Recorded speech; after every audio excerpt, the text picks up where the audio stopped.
Hoy es martes, 28 de julio de 2026, y nuestro querido amigo Robert Barnes está aquí con nosotros. Bienvenido de nuevo, Robert. Encantado de estar aquí. Robert, déjame empezar por las dos reuniones de hoy. La de Donald Trump con Zelensky y después la de Donald Trump con Benjamin Netanyahu. La conmoción está ahí, y hemos sabido por los medios israelíes que Benjamin Netanyahu quería esta reunión. La pidió una y otra vez.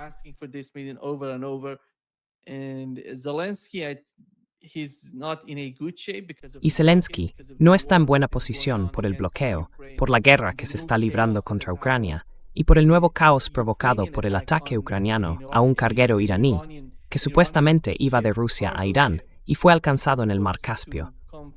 Los iraníes han dicho que van a responder. Y hoy, hace solo unos momentos, el ministro de Exteriores de Ucrania ha publicado un tuit diciendo que llamó y habló con el ministro de Exteriores iraní. Ha dicho que está dispuesto a hacer lo que sea necesario para desescalar la situación, para evitar una escalada. Esto es lo que está ocurriendo. Pero en cuanto a la reunión, Robert, ¿cuáles son los principales objetivos de Benjamin Netanyahu y Zelensky?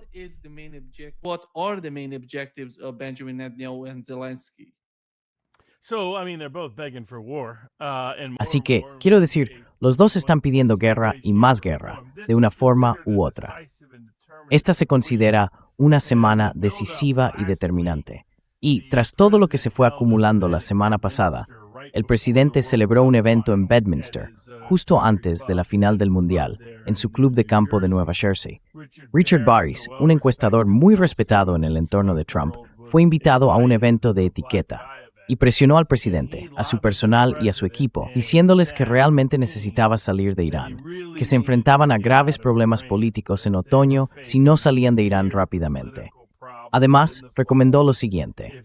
Dijo, cuando tengas ocasión, aprovecha la próxima reunión con Bibi para darle un correctivo delante de todo el mundo.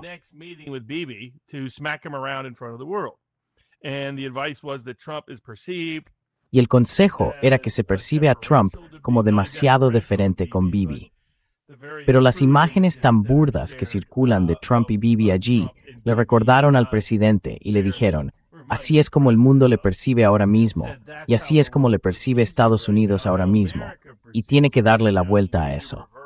Por eso vemos a gente como Elbridge Colby, subsecretario de Defensa, junto con el vicepresidente Vance, planteando incluso propuestas políticas concretas. Por ejemplo, aconsejar hoy a Bibi Netanyahu, cuando está aquí, que se retire del Líbano, se retire de Siria y se retire de Gaza, y que permita que el acuerdo de paz para Gaza avance de alguna forma significativa, sin una presencia israelí constante ni incumplimientos de ese alto el fuego.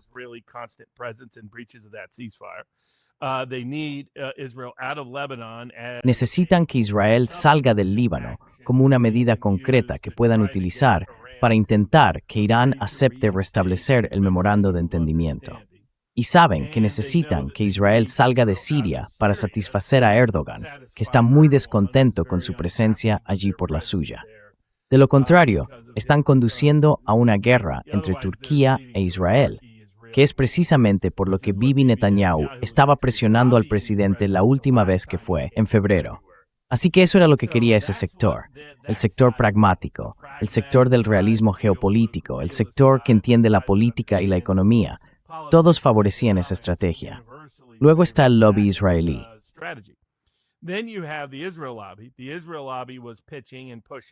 El lobby israelí estaba presionando para que Trump volviera a intervenir y escalara militarmente contra Irán, para que no aceptara ningún memorando de entendimiento, ni restaurara el memorando de entendimiento anterior, para que no liberara ningún dinero sancionado de ningún tipo, sino que utilizara ese dinero para financiar diversos proyectos estadounidenses en la región, y para que, como mínimo, atacara la montaña Pickaxe.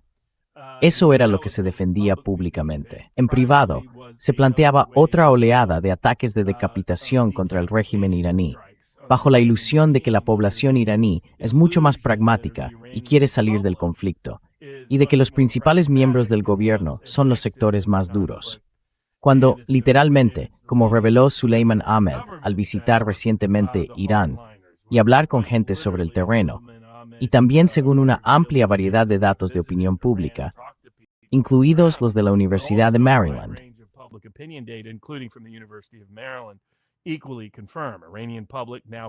También se confirma que la opinión pública iraní ahora está a favor de conseguir una bomba nuclear y ya no ve la diplomacia como una solución. Prefiere respuestas militares ante cualquier intromisión en su soberanía. Consideran que el estrecho de Hormuz forma parte de esa soberanía. Más del 80% de los iraníes quiere que se cobre un peaje por el estrecho. La mayoría pide alguna forma de venganza, una venganza pública contra Occidente por lo ocurrido. Así que los dirigentes iraníes ni siquiera están en posición de restablecer el memorando de entendimiento. Y esto lo entienden Vance y su equipo. Sabían lo difícil que fue conseguirlo incluso la primera vez, porque la opinión pública iraní se estaba endureciendo. Pero Bibi va justo en la dirección contraria.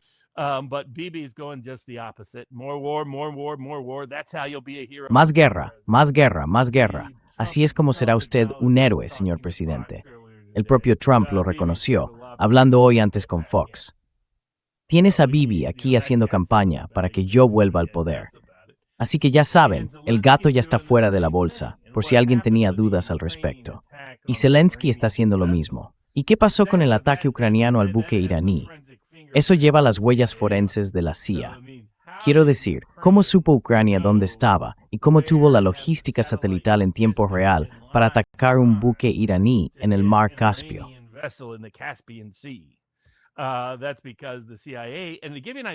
Eso se debe a que la CIA, y para que se hagan una idea de lo chiflados que están estos tipos, diversos apparatchiks de la CIA, gente del Estado profundo, o como quieran llamarlos, personas que se mueven en torno a las ciudadelas de poder del complejo militar industrial, de la industria de inteligencia y del aparato militar, tanto en Europa como en Estados Unidos, pero especialmente en Estados Unidos, quieren ahora mismo llevar al Líbano a una guerra civil con Hezbollah. Quieren implicar al decapitador sirio en una guerra entre Israel, Turquía y el Líbano, los tres a la vez.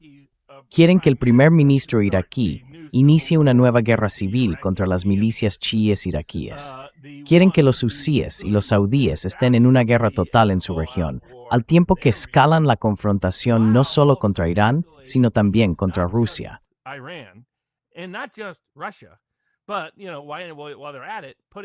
Pero ya que están, que impongan aranceles sancionadores del 500% a Rusia e Irán, que en realidad no recaen sobre Rusia e Irán, recaen sobre los compradores de productos rusos e iraníes. ¿Y quién es ese? China. Literalmente están intentando ir a la guerra con las tres civilizaciones más longevas del mundo al mismo tiempo: Rusia, Irán y China. Intentan engañar a China, una guerra terrestre con Rusia y conquistar la cultura persa. Las tres cosas que la historia te diría que jamás hicieras. Ni siquiera hace falta ver La Princesa Prometida para saber que no debes hacer esto. Pero así de locos están. Así que tienes al Estado profundo, a Bibi, a Zelensky, a toda esa gente como cabezas visibles, utilizando el funeral de Lady Lindsey Graham, la propia reina del caballo de guerra, para intentar que Trump emprenda las formas más insensatas de acción militar y cinética.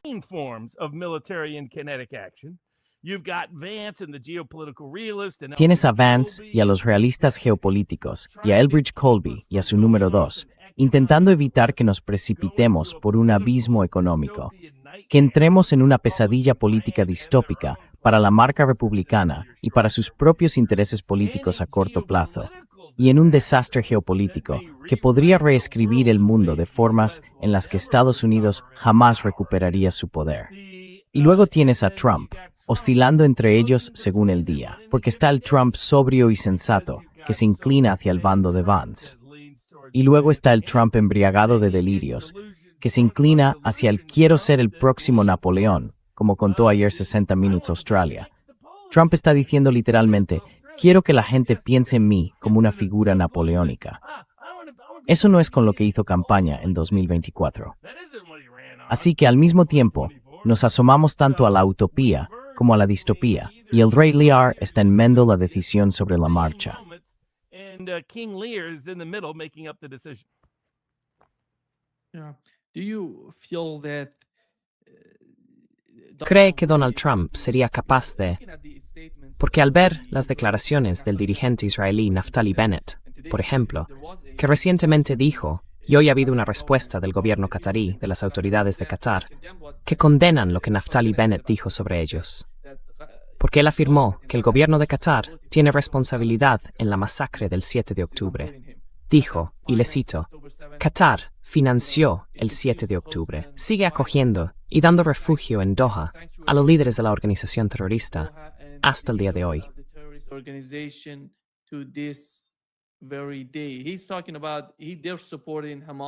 Está hablando de su apoyo a Hamas. Formaban parte de la financiación. Apoyaron aquel ataque contra Israel. Están apoyando a los guardianes de la revolución iraníes en Irán. Él tiene información sobre eso. Y dijo que si es elegido próximo primer ministro de Israel, va a anunciar que Qatar es el principal enemigo, uno de los principales enemigos de Israel. Antes de eso, dijo lo mismo sobre Turquía. Dijo Turquía, desde el punto de vista geopolítico, independientemente de cómo se considere el caso de Siria, es nuestro enemigo. Y este es el problema, creo, para quien quiera que sea el presidente de Estados Unidos, porque la lista no deja de crecer.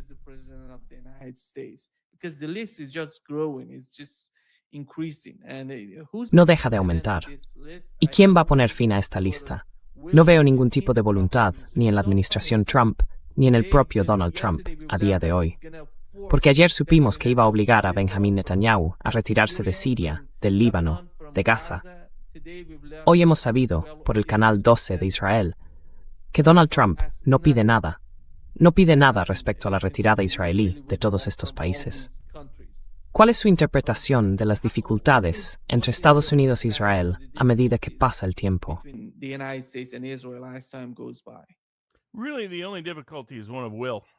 En realidad, la única dificultad es una cuestión de voluntad.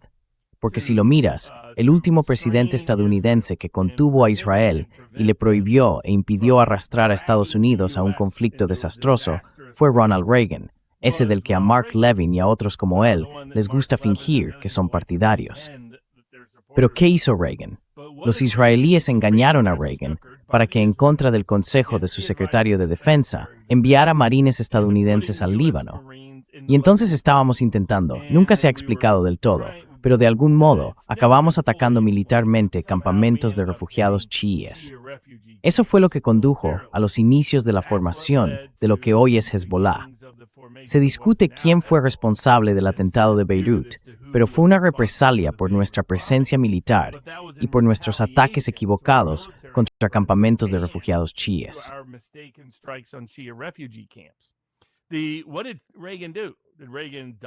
¿Qué hizo Reagan? ¿Se reafirmó Reagan?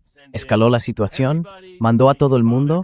¿Bombardeó a todo el mundo hasta reducirlo a cenizas? ¿Buscó algún puente o alguna central eléctrica que atacar? ¿Fingió tener armas nucleares? No. Bueno, ¿qué hizo?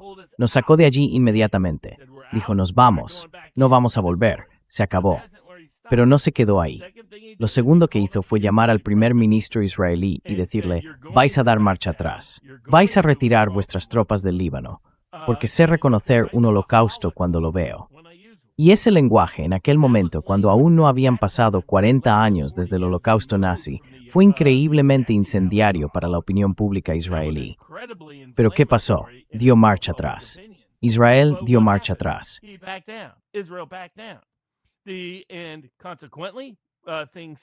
Y como consecuencia, las cosas se estabilizaron y se protegieron los intereses políticos de Estados Unidos. Desde entonces, ningún presidente estadounidense ha estado dispuesto, ha tenido ganas o ha sido capaz de hacerlo. Pero ahora es un momento mejor que nunca, porque uno de los datos de las encuestas que Richard Burris, de People's Pundit Daily, compartió con el equipo del presidente y que le llevó a replanteárselo, a empezar el camino para reconsiderar y restablecer el memorando de entendimiento, en lugar de actuar militarmente y escalar el conflicto, es el hecho de que Israel es ahora un paria político en Estados Unidos. Se ha convertido en un paria político prácticamente en todo el mundo, especialmente en los lugares que importan, desde su reacción al 7 de octubre. Y bueno, entiendo que la campaña de Bennett sea Bibi sin el lastre. Sigue sin el primero. Israel first, Israel, greater Israel mindset. Wanting to get into a conflict now with Turkey. Una mentalidad que ahora quiere entrar en un conflicto con Turquía y Qatar. Quiero decir, esto no es Turquía y Qatar. Es una locura, pero te muestra cuál es su mentalidad. Por supuesto, pueden ver el documental The Bibi Files para saber exactamente por qué el dinero fue de Qatar a Hamas. No venía de Irán, como se ha alegado durante mucho tiempo, para Hamas y para el 7 de octubre. Y tampoco venía voluntariamente de Qatar. Venía por orden y decisión de Israel, porque pensaban que era una gran manera de dividir Gaza y Cisjordania, geográfica y políticamente, y así dividir la causa palestina. Y lo que hicieron fue permitirles llevar a cabo el 7 de octubre, aunque yo sigo sospechando, como por cierto el propio Trump también sospechaba. So I still suspect, as by the way, Trump himself did. People can go find the Time article. La gente puede buscar el artículo de Time, publicado después del 7 de octubre, poco después, en el que Trump especulaba con que Israel debió de haberse retirado para dejar que ocurriera. Es algo que la gente olvida. Eso es lo que pensaba Trump.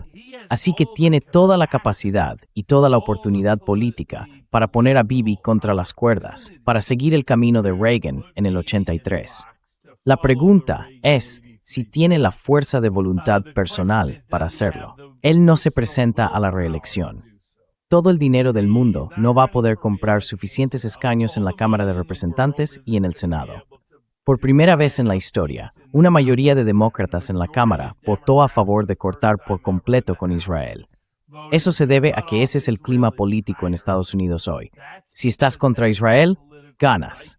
Si estás a favor de Israel, pierdes. If you're anti-Israel, you win. If you're pro-Israel, you lose. The only way you win otherwise, or the only way... La única manera de ganar, si no, la única manera de que gane AIPAC es disfrazar aquello por lo que hacen campaña, ocultar y mentir sobre aquello por lo que hacen campaña, crear organizaciones pantalla y fingir que defienden una organización alimentaria, una organización de libertades civiles o una organización relacionada con la inmigración, cuando en realidad están promoviendo a personas pro-israelíes y atacando a quienes se oponen a Israel.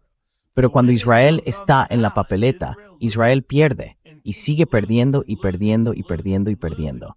Así que el presidente tiene todo el poder del mundo.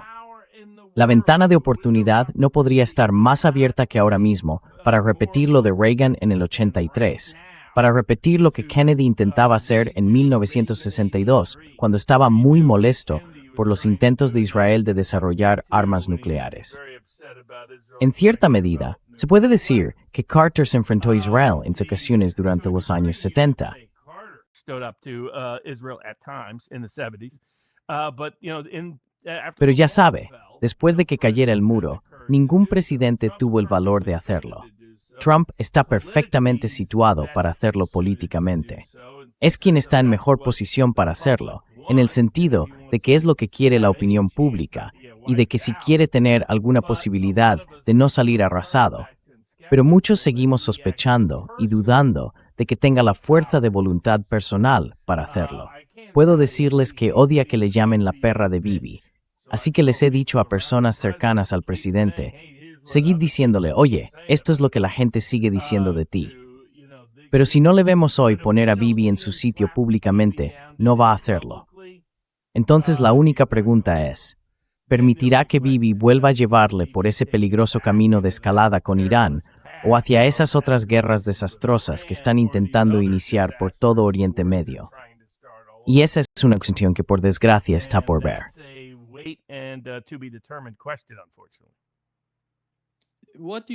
¿Qué interpretación hace del silencio o de la pausa que se está produciendo entre Irán y Estados Unidos? Y en su opinión, ¿qué está pasando? Adelante. Sí, hay dos factores. Quiero decir, creo que Trump empezó a replanteárselo cuando no estaba consiguiendo lo que quería. Volvió a ello, hizo el memorando de entendimiento, reconoció los motivos. Es dinero de Irán, no nuestro. Que impongamos sanciones no funciona. Es contraproducente. Se vuelve en nuestra contra. Socava la soberanía financiera y el poder de Estados Unidos en todo el mundo. Porque la gente no quiere usar el dólar. La gente no quiere utilizar el sistema financiero estadounidense. No quiere usar las monedas estables que Estados Unidos ha legalizado, porque teme que mañana puedan ser confiscadas o robadas. Así que es su dinero. Tenemos que devolvérselo en algún momento. Y luego, respecto a las sanciones y a la cuestión del estrecho, como ya se ha reconocido antes, en realidad no es para tanto.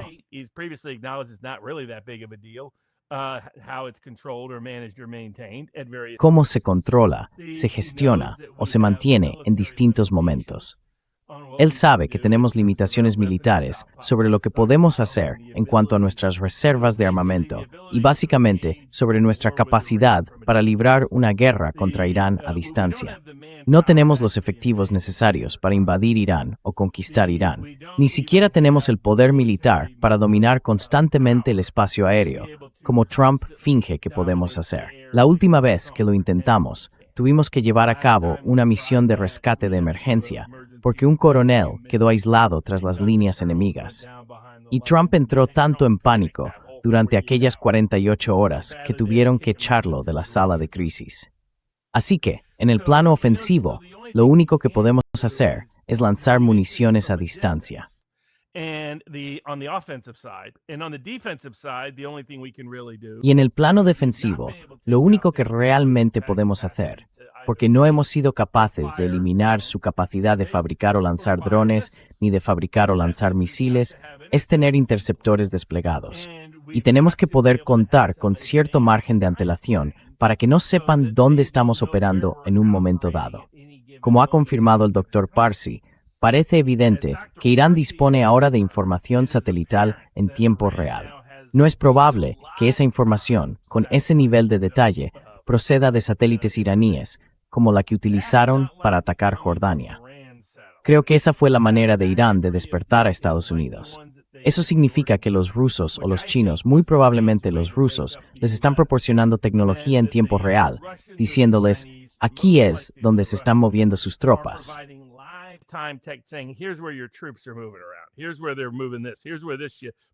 Aquí es donde están desplazando esto. Aquí es donde está este avión.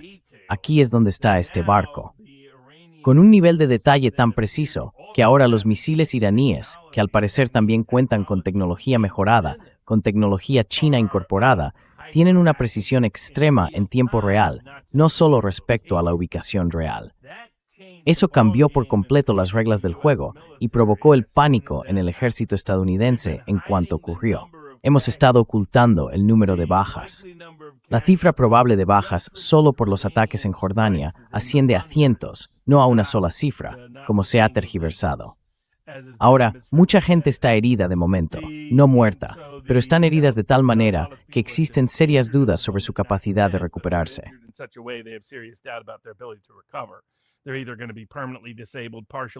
O quedarán con una discapacidad permanente o con una discapacidad parcial, o algunos, de hecho, morirán. Y eso provocó el pánico en el ejército, porque no pueden defenderse. Así que tenemos que disparar. Y al mismo tiempo, se nos están acabando las municiones de largo alcance que podemos usar. Es decir, la capacidad de seguir haciendo la guerra a Irán sin sobrevolar territorio iraní o sin utilizar uno de los B-1, B-2 o B-52 que pueden volar a alturas muy elevadas y que disponen de un conjunto limitado de municiones que pueden emplear con eficacia. El resultado neto es que ni siquiera podemos librar una guerra ofensiva efectiva contra Irán, principalmente porque no podemos hacer frente a sus represalias, pero también porque nuestra eficacia es limitada.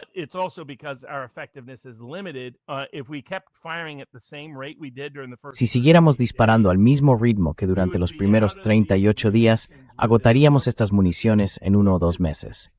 La gente sigue pensando, Estados Unidos hará esto para ganar tiempo. Pero que Estados Unidos gane tiempo no ayuda demasiado. Ayuda en los mercados. Ayuda políticamente. Militarmente no ayuda, porque tenemos 2 problemas con nuestra cadena de suministro. Primero, está muy condicionada por la tecnología. No es como Irán, Rusia o China. Estados Unidos, al igual que la Unión Europea, tiene un complejo militar industrial privado. Eso no es realmente así en China, Irán y Rusia.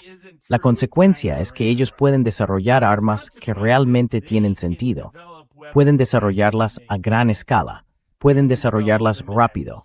No cuando tienes un complejo militar industrial con su propio incentivo de beneficio privado en juego. complex with its own private profit motive involved. They end up creating weapons you don't need. Acaban creando armas que no necesitas. No pueden hacerlo con rapidez. Tenemos, sobre todo, la versión regulada y burocratizada del capitalismo de mercado que tienen Europa y Estados Unidos. Se tarda una eternidad en hacer cosas básicas. Y las armas que solemos producir no solo no se pueden fabricar con rapidez ni a gran escala, sino que dependes de otros para conseguir componentes esenciales de esas armas.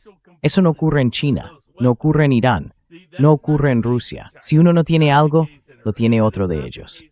Y trabajando juntos, nosotros dependemos de las tierras raras chinas para todos los aspectos clave de estas armas de alta tecnología. Nos encantan las armas de alta tecnología, que en su mayoría fracasaron en Ucrania.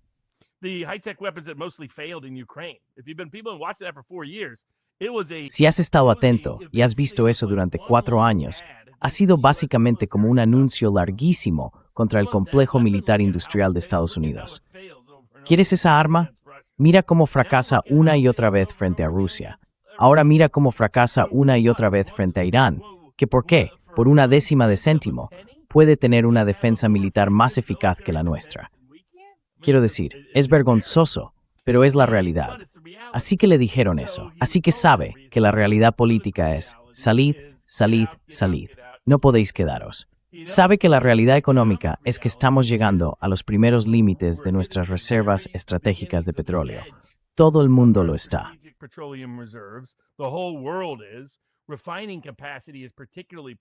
La capacidad de refinado es especialmente problemática. El diferencial de craqueo es el diferencial real. Podemos manipular el petróleo, los mercados de papel y los mercados de futuros eternamente, pero no podemos manipular tan fácilmente el precio en el surtidor, ya sea del diésel o de la gasolina. Y el diésel llega a todas nuestras tiendas, a buena parte de nuestra agricultura y a gran parte de nuestra cadena de suministro en todo el país. La forma en que llevamos los productos de A a B es, la mayoría de las veces, mediante diésel, ya sea por barco o por carretera. Así que si sumas todo eso, son cosas que todo el mundo puede ver.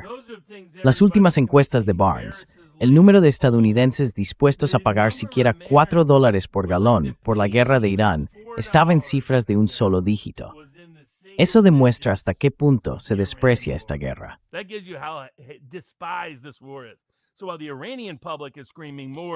Mientras la opinión pública iraní grita, más, más, más, la opinión pública estadounidense grita, menos, menos, menos.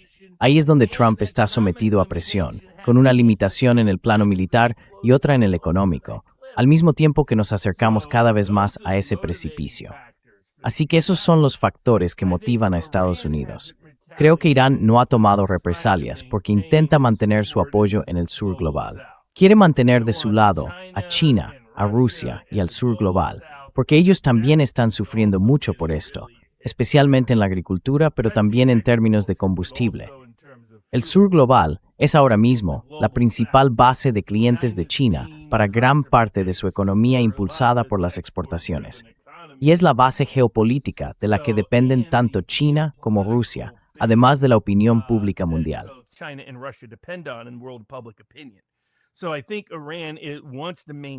Creo que Irán quiere mantener esa imagen de que solo toma represalias cuando es atacado, de que es fuerte, tiene un efecto disuasorio real, va a controlar el estrecho y contempla desarrollar su capacidad nuclear como mecanismo de disuasión.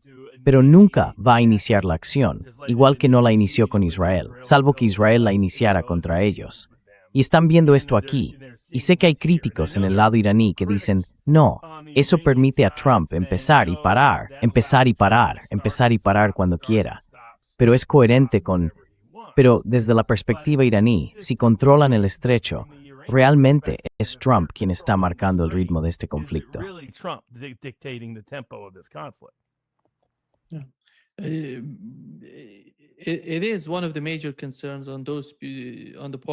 Es una de las grandes preocupaciones de quienes, en Irán, no ven ningún movimiento razonable para negociar con Estados Unidos. Porque dicen, ya lo hemos hecho antes. ¿Cuántas veces tenemos que fracasar en estas negociaciones para entender que Estados Unidos no tiene una intención seria de negociar con nosotros? Por cierto, Robert, La otra señal es lo que está pasando con la nueva resolución de sanciones que van a imponer a Rusia y a Irán, a ambos países. Así que no envía ninguna señal positiva a ninguno de los dos. Y Zelensky y Netanyahu, de algún modo, no sé si podemos decir que Zelensky está librando una guerra por delegación para Occidente, para la OTAN, para Estados Unidos, y que Estados Unidos está librando una guerra por delegación para Israel. La combinación es sencillamente asombrosa, viendo lo que está ocurriendo.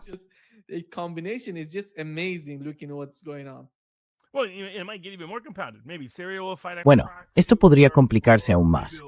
Puede que Siria libre una guerra subsidiaria por... Puede que libre una guerra subsidiaria por Turquía. Puede que libre una guerra subsidiaria por Estados Unidos. Puede que libre una guerra subsidiaria por Irán. Puede que, quiero decir, se puede seguir añadiendo Hezbollah, Líbano, Irak y las milicias sirias, etc. Todo esto podría descontrolarse. No creo que Estados Unidos esté en condiciones de cumplir sus obligaciones con el presidente Trump. Por desgracia, quiero decir, no sé si hay un solo acuerdo que haya respetado como presidente. Es triste decirlo, aquello del arte de negociar, pero básicamente su segundo mandato es el arte de no llegar a acuerdos. No ha logrado sacarlos adelante. Ninguno de sus acuerdos comerciales ha sido aprobado por el Congreso.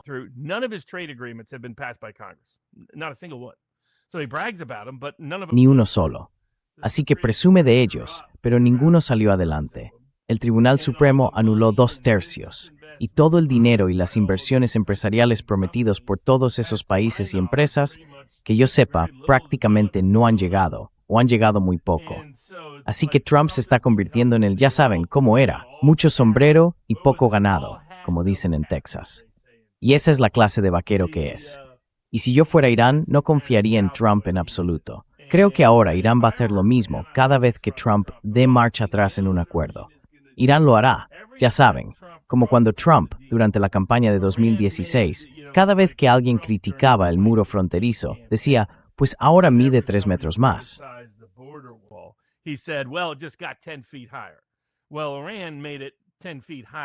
Bueno, Irán subió el listón 3 metros en el acuerdo cada vez que él se desmarcó de él. Los persas saben manejar a Trump mejor que probablemente nadie. Y tienen todo un equipo de psicólogos para negociar el proceso y calibrar su actual estado mental, ya mermado, que cualquier día puede ir desde la demencia, el don borracho, hasta el Trump sobrio y sensato. Un día te toca el listo y sobrio. Los demás días no. Pero lo han gestionado con mucha eficacia, porque ahora, si Trump quiere reinstaurar el memorando de entendimiento, va a tener que liberar fondos reales en cuentas bancarias iraníes y sacar a Israel del Líbano. Por eso empezaste a oír hablar de que Israel saliera del Líbano. Trump no quiere liberar el dinero porque no quiere que lo comparen con Obama.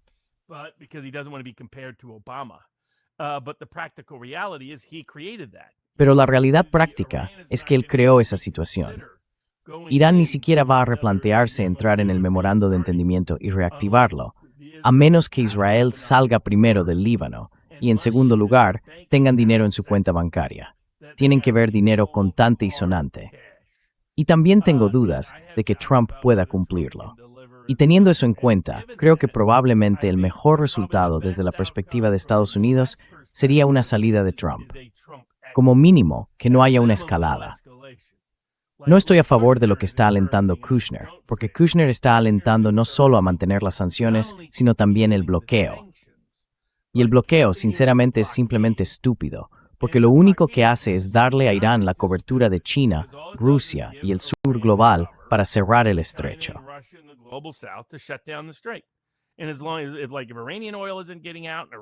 Y si el petróleo iraní no sale y los productos iraníes no entran, entonces no entran los productos de nadie y no sale el petróleo de nadie.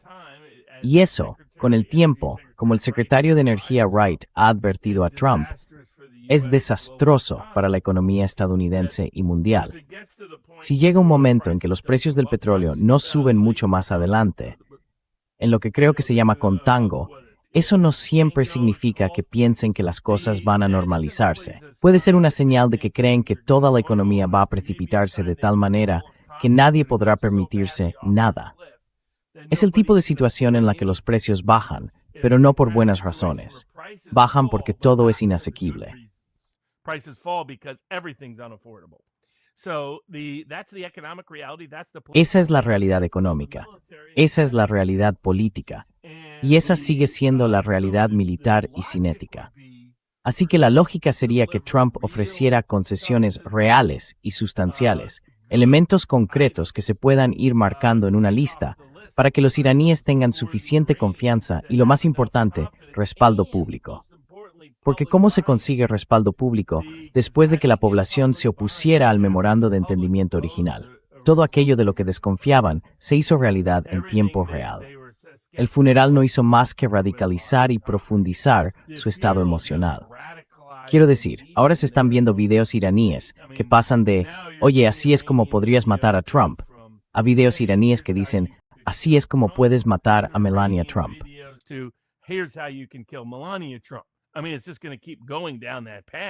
Quiero decir que esto va a seguir por ese camino hasta que vean satisfecha su sed de algún tipo de compensación o reconciliación, alguna forma de venganza en su mente. Así que, dada esa realidad, Trump tiene que o bien dar mucho más o retirarse por completo para evitar la trampa de la escalada, el riesgo de escalada. La otra opción que está considerando ahora mismo sigue siendo un bombardeo vistoso y reluciente de la montaña Pickaxe, como si fuera algo sacado de un guión de cine. Quiero decir, hasta el nombre parece sacado de un guión de cine. No va a hacer nada, no va a lograr nada. Pero quizá, dependiendo de cómo responda Irán, de lo que ataque como represalia, Quizá su vía de protección. mira, por fin, de verdad, sinceramente, he destruido por completo su capacidad nuclear. Y ahora puedo volver a casa, declarar la victoria y esperar que Irán no tome represalias de una forma demasiado perjudicial para la economía. Pero en cualquier caso, Irán va a controlar el estrecho. Irán va a estar en una posición más fuerte después de esta guerra que antes de ella. Y Occidente debería sinceramente aceptar que Irán controle el estrecho, porque de lo contrario, la única forma de disuasión significativa de Irán, según la opinión pública iraní, es una bomba nuclear.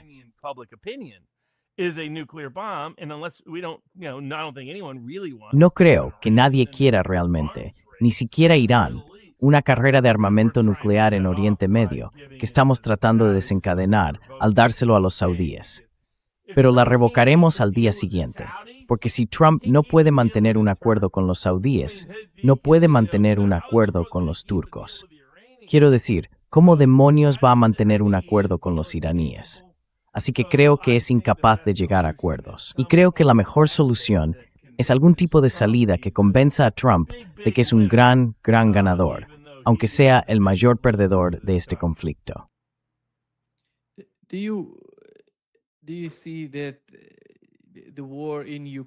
¿Cree que la guerra en Ucrania va a empeorar de algún modo a causa del bloqueo? Supongo que el bloqueo va a hundir la posición ucraniana, porque ahora mismo Odessa es muy importante para la conexión, no solo para importar cosas, sino también para exportar los productos de Ucrania. Básicamente supongo que los productos agrícolas ucranianos. Pero, al fin y al cabo, el bloqueo ruso, a medida que pasa el tiempo, y sabemos que llegaría pronto, ¿cómo va a influir en el conflicto en Ucrania? Mi opinión es que Ucrania no puede ganar.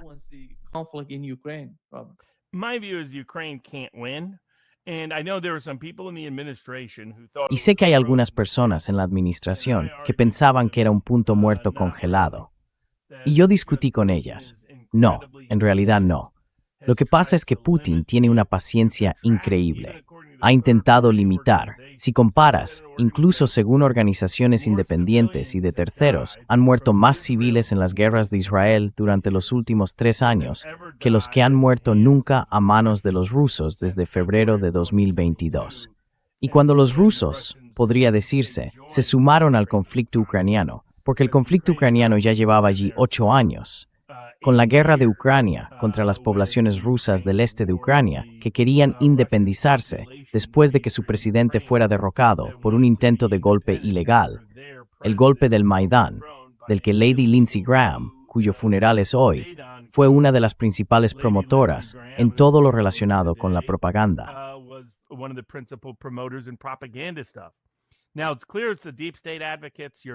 Ahora bien, está claro que los defensores del Estado profundo, los del tipo de Lindsey Graham, que siguen repartidos por Washington, D.C. en diversos puestos de poder, quieren que Estados Unidos escale la situación con Rusia.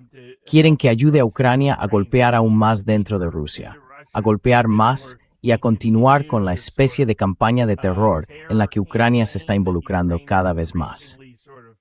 Ya sabe, cuando atacan a escolares en residencias y atacan gasolineras cuando hay coches haciendo cola. Rusia ataca las gasolineras de noche cuando están vacías para eliminar la capacidad de combustible de sus vehículos militares. Ucrania las ataca a plena luz del día, a las 5 de la tarde, cuando la gente está haciendo cola para repostar sus vehículos.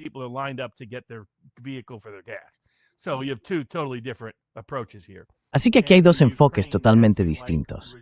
Y el régimen ucraniano de tipo nazi, reflejo y representante de su historia e ideología nazi, presentes en toda la cúpula del gobierno ucraniano, seguirá empeorando, empeorando y empeorando, y adoptando comportamientos cada vez más desesperados. Porque ahora Rusia, lo que ha hecho Rusia, dijeron, ya sabe, Trump tenía un acuerdo en Anchorage que podría haber puesto fin a ese conflicto y se negó a cumplirlo. Simplemente no lo cumplió. Y los rusos han dicho desde el primer día, Medvedev y Nolin que musing magni, demo.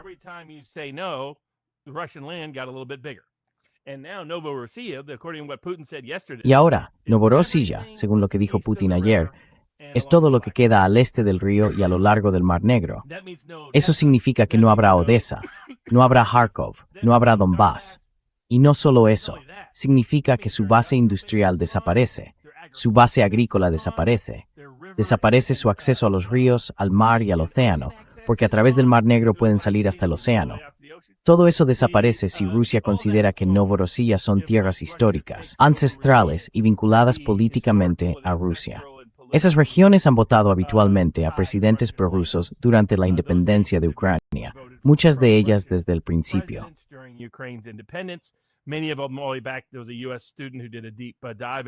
Hubo un estudiante estadounidense que hizo un análisis en profundidad en una tesis doctoral a principios de los años 90 sobre la opinión ucraniana. La mayoría de la gente del sur y el este de Ucrania quería seguir formando parte de Rusia, en lugar de formar parte de una nueva Ucrania. En aquel momento, se les convenció en distintos momentos de que una Ucrania independiente sería mejor. Pero siempre han sentido simpatía por Rusia, por sus vínculos históricos, ancestrales, políticos y lingüísticos, y también culturales. Así que ese es el futuro de Ucrania. Ucrania va a acabar. Creo que Rusia probablemente incluso tomará Kiev. La cuestión es, ¿se quedarán con Kiev o solo la utilizarán como una herramienta táctica?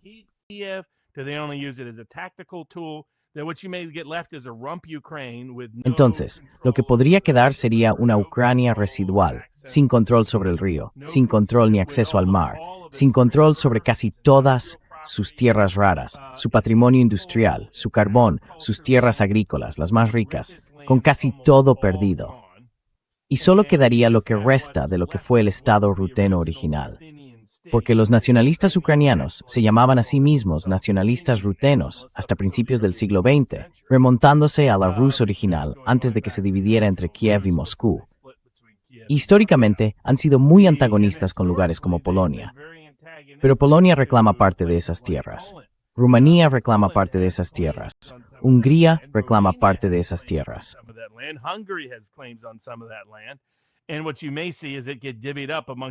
Y lo que puede que veamos es que se reparta entre esas potencias europeas y el control ruso. Pero para muchos rusos sería tentador controlar Kiev, dados los vínculos históricos con la población rus, con Kiev, el primer fundamento de la civilización rus en Kiev. Hay allí muchos grandes lugares históricos y religiosos. Eso es lo que va a pasar. La única cuestión es con qué rapidez ocurrirá. Creo que Occidente ha desperdiciado su oportunidad de llegar a un acuerdo para salvar algo de Ucrania. Ucrania va a quedar reducida a un estado residual. Pero a Zelensky no le importará, porque ya tiene preparada su provisión de cocaína para toda la vida, en su casa estilo Scarface de Miami, una de sus muchas mansiones por todo el mundo, y podrá retirarse a su propia forma de gloria delirante.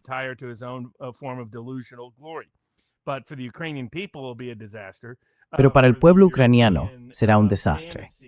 En cuanto a las fantasías europeas de entrar en conflicto con Rusia, si Estados Unidos tiene que retirarse del conflicto con Irán, ¿quién cree que Europa, que tiene 10 veces más problemas que Estados Unidos en la cadena de suministro de su complejo militar industrial, va a poder librar una guerra exitosa contra Rusia?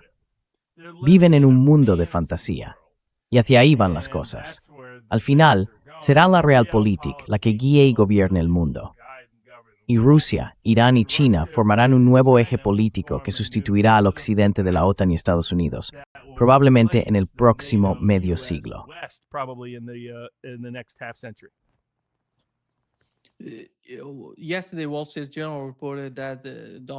Y ayer, The Wall Street Journal informó de que Donald Trump se ha vuelto cada vez más optimista sobre las perspectivas de Ucrania en la guerra contra Rusia, después de haber dicho durante más de un año a sus asesores que Kiev estaba perdiendo la guerra. Ahora mismo, cree que Zelensky está ganando. No sé qué clase de victoria es esa. Usar estos drones para atacar algunos objetivos en lo profundo de Rusia. ¿De verdad eso significa que están ganando? ¿Quién apoya que la guerra continúe de esta manera? Están intentando, de algún modo, dar una imagen falsa. No sé quién la está transmitiendo dentro de la administración Trump. En su opinión, ¿hay alguien allí que sostenga que Zelensky está ganando? Porque por lo que yo entiendo, después de escuchar todo lo que han dicho hasta ahora, antes de llegar al gobierno, antes de ser elegidos en Estados Unidos y ahora mismo, nunca he oído a ninguno de ellos decir eso, salvo Marco Rubio, sinceramente. Sí.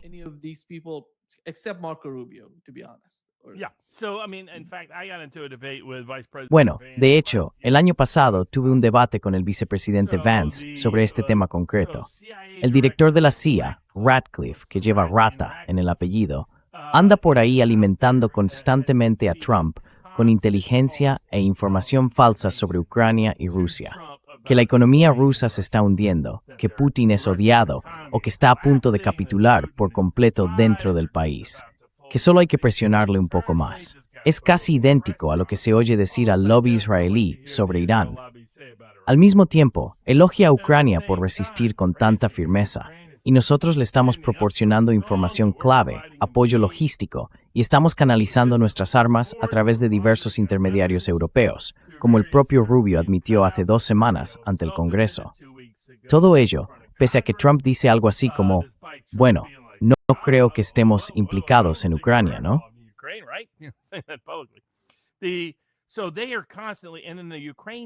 Así que están constantemente, y luego la Oficina para Ucrania del Departamento de Estado alimenta constantemente al presidente con información de inteligencia falsa. Y gran parte de esto, de lo que es inteligencia ucraniana, va al MI6, va a la CIA y al Departamento de Estado, y se presenta como una evaluación independiente de nuestra propia comunidad de inteligencia. Cuando estaban Gabbard, Kent, Fox y otras personas, eran mucho más escépticos con respecto a esta inteligencia. La cuestionaban de forma habitual y constante. Pero ahora que se han ido, hay menos oposición.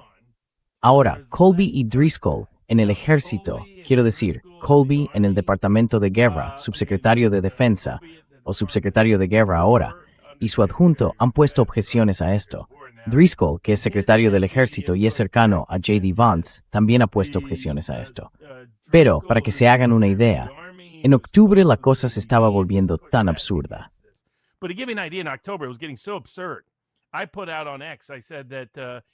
Publiqué en X que un autista en Telegram sabe más sobre lo que está ocurriendo en los frentes de batalla de Ucrania que el presidente, el vicepresidente, el secretario de Guerra y el secretario de Estado juntos.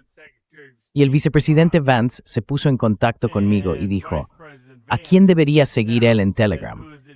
Y ya sabe, con una carita sonriente. Y yo pensé, probablemente a unos 30 autistas que siguen siendo mejores que toda la mierda que hay ahí. Es lo que yo llamo la estrategia de las setas, que le encanta a la CIA. Y la estrategia de las setas consiste en mantenerlos a oscuras y darles de comer mierda.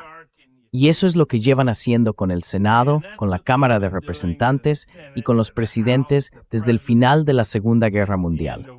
Y me preocupaba que Vance estuviera cayendo en ese grupo, porque no se daba cuenta de que toda la inteligencia que estaba recibiendo era una mierda.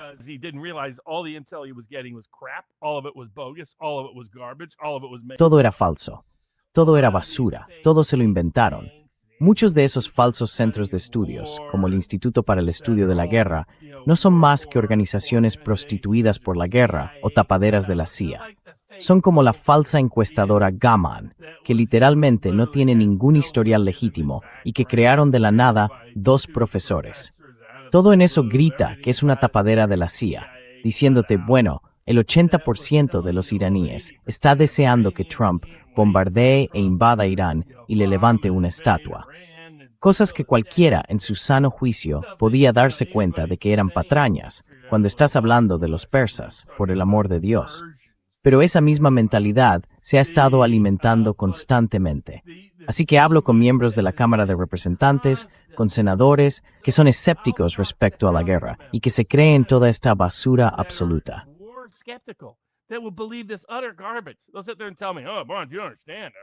Se sientan ahí y me dicen, oh Barnes, no lo entiendes. Los rusos están perdiendo como 10 soldados por cada ucraniano. Y yo, es literalmente al revés. Bueno, recuerdo debatir esto en su momento. Fue antes de todos los intercambios de cadáveres. Dije, fijaos en los intercambios de cadáveres. Fijaos. Si algo de esto se acerca siquiera a la verdad, vais a ver intercambios de cadáveres de 1 a 1, porque los ucranianos vestirán a los suyos como rusos para intentar hacer pasar por rusos a sus propios muertos y así mejorar las proporciones en los intercambios. Y aún haciendo eso, ni siquiera podían conseguir más de, ¿qué?, 30 a 1. Había 30 ucranianos muertos por cada ruso que podían siquiera encontrar y hacer pasar por ruso. Así de mal estaba la situación. Así que es vergonzoso y humillante.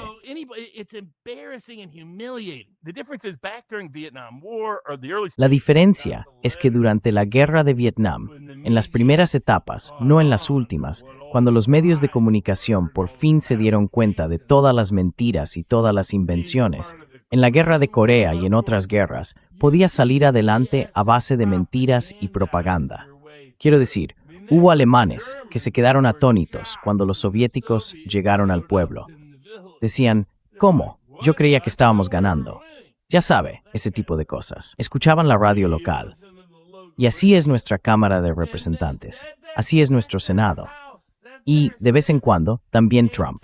De vez en cuando Trump piensa que Rusia está perdiendo de verdad, que la están aplastando, que la están matando. Mira las cosas que los ucranianos pueden bombardear. Mira todo ese humo que sale. Putin tiene suerte de poder seguir. Debería estar rogándome que llegáramos a un acuerdo.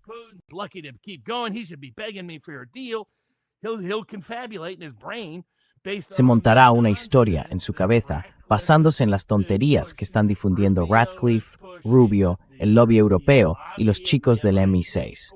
Y Vance, que ya tenía bastante con intentar evitar que Trump hiciera saltar por los aires el mundo, al menos económicamente, si no militarmente, en Oriente Medio, tiene limitaciones a la hora de decir, bueno, probablemente eso sobre Ucrania no sea cierto. Pero Colby y la gente que realmente sabe allí arriba saben que, en algún nivel, todo eso es basura. Vance empezó a darse cuenta de que era basura porque yo le hacía predicciones una y otra vez. Si lo que os están diciendo es correcto, esto es lo que debería pasar. Si lo que yo os digo es correcto, esta otra gente que lo sigue, personas como Alexander Mercouris, de The Duran, Larry Johnson y otros que siguen esto con muchísimo detalle, es decir, si lo que ellos dicen es correcto, esto es lo que va a pasar.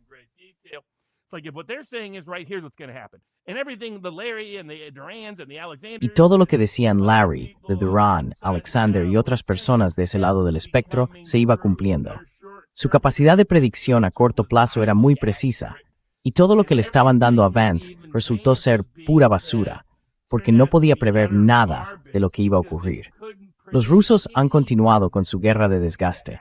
Quiero decir, la doctrina de batalla profunda es una creación militar rusa, por el amor de Dios. Quiero decir, Algunos de esos generales podrían haberla puesto en marcha antes si Stalin no hubiera liquidado a tantos de ellos en las purgas anteriores a la Segunda Guerra Mundial. Pero esa es otra historia para otro día.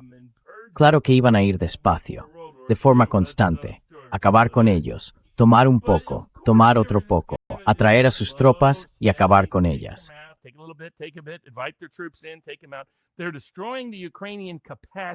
Están destruyendo la capacidad de Ucrania para combatir. Están destruyendo su voluntad de lucha. Están destruyendo sus efectivos. Están destruyendo sus municiones.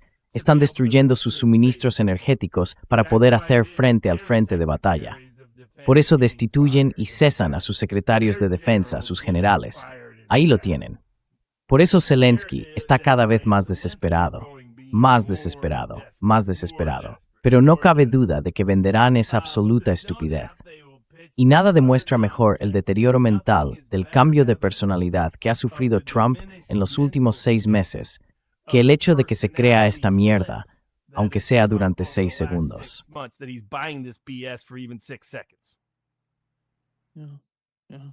Sí, creo que el caso de Ucrania es muy complicado. No sé qué pasaría. Bueno, ya sabes de qué otra manera se está desarrollando esto. Una de las razones por las que Irán sigue atacando esas bases en Irak es porque estamos utilizando a Ucrania como el Estado profundo de Estados Unidos utilizó a los refugiados cubanos. Así que acogimos a gente como Félix Rodríguez, personas que formaban parte del régimen de Batista y que huyeron, que tenían vínculos con la mafia y otros contactos. Pasaron a formar parte de nuestro aparato de inteligencia en toda Centroamérica y Latinoamérica. Y por eso Félix Rodríguez, el que ejecutó a Ernesto Che Guevara, aunque los servicios de inteligencia estadounidenses le habían ordenado expresamente que no lo hiciera. 10 años después, ¿dónde está Félix Rodríguez? Declarando ante el Congreso sobre el Irán-Contra.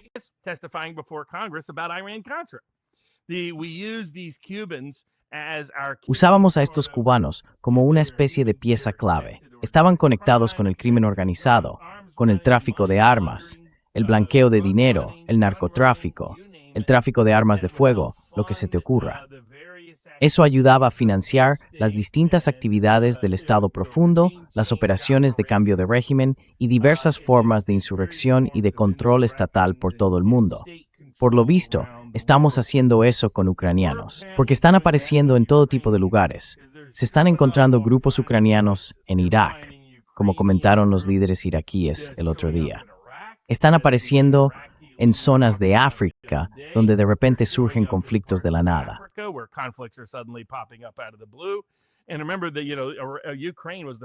Y recordemos que Ucrania era la capital mundial per cápita de la trata de personas, de ciertas actividades de tráfico de armas, del blanqueo de dinero y de laboratorios biológicos, desde hace más de una década. Parece que Laura Loomer, por ejemplo, está vinculada a un oligarca ucraniano que se hizo fabulosamente rico tras el colapso del gobierno, porque ella aparece en sus fábricas promocionando sus productos. Para que se hagan una idea de cómo encaja todo esto. Así que es otro lugar donde este se está convirtiendo en un mundo muy peligroso. Y tenemos que depender de que el Rey Lear no se convierta por completo en el Rey Lear, para que todo no se despeñe por un precipicio. Sí, exactamente. Gracias, Robert. Muchísimas gracias. Snowspora is Nile, es mí. Sí, gracias. Muchas gracias, Robert. Adelante, cuéntanoslo. Este fin de semana, en Chattanooga, Tennessee, aún quedan algunas entradas. Unas cuantas personas tuvieron que cancelar. Celebramos nuestra conferencia anual.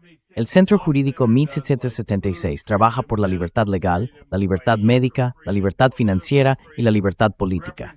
Representa a denunciantes frente al gobierno estatal y federal. Ayuda a personas como el granjero Amish, Amos Miller. Ayuda a quienes están en primera línea luchando contra los confinamientos y los mandatos de vacunación contra la COVID, a quienes luchan contra la Reserva Federal y los bancos centrales. La principal recaudación de fondos es esta conferencia. Será el sábado y el domingo. Habrá más de una docena de invitados. Alexander Mercouris, de The Duran, viene desde Londres. Alexander Mercouris of the Duran is coming in from London. Alex Christoforou of the Duran is coming in from Cyprus. Alex Christoforou, de The Duran, interviene desde Chipre. Larry Johnson interviene. Daniel Davis interviene. Jim Webb interviene. Richard Barris, el encuestador, interviene. También intervienen varias personas del movimiento MAHA, entre ellas la doctora Bowden, Brooke Jackson, el representante Renault y la activista Amy Miller. Chase Hughes nos explica cómo detectar y derrotar una operación psicológica al estilo de la CIA. Y el panel de lenguaje corporal, Scott Rouse y Greg Hartley, también interviene para hablar de cómo reformar el gobierno, cómo reformar el ejército y cómo reformar la comunidad de inteligencia, además de ofrecer consejos prácticos y pragmáticos sobre cómo identificar una operación psicológica.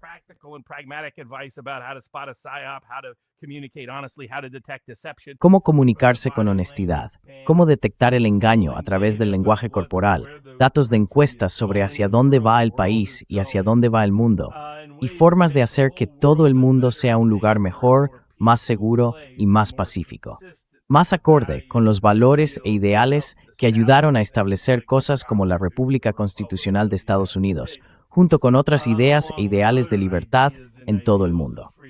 Así que, si quieren, solo tienen que entrar en 1076lawcenter.com y conseguir sus entradas. Aún quedan algunas. Podrán conocer en persona a toda esa gente, pasarlo muy bien y apoyar una gran causa al mismo tiempo. Muchísimas gracias, Roy. Gracias a todos. Hasta pronto.